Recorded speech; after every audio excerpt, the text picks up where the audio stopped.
എന്റെ ഇപ്പോ 2000 രൂപ എടുക്കാനില്ല. പിന്നെ എന്താ ഉണ്ട്?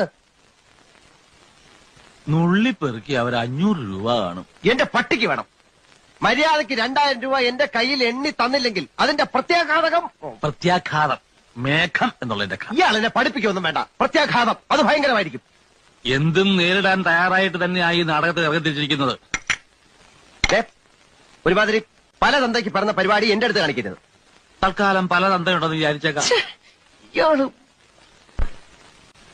ഞാൻ പോവാന്ന്. അതെ, കുറച്ച് പതുക്കെ പറഞ്ഞാലും കേൾക്കാം. പിന്നെന്താ ഞെട്ടാത്തത്? സാധാരണ ഇത്ര നിസ്സാര കാര്യങ്ങൾക്ക് ഞാൻ ഞെട്ടാറില്ല. ഓഹോ, പിന്നെ ഞാനങ്ങനെ വെറുതെ പോകുന്നൊന്നും വിചാരിക്കണ്ട.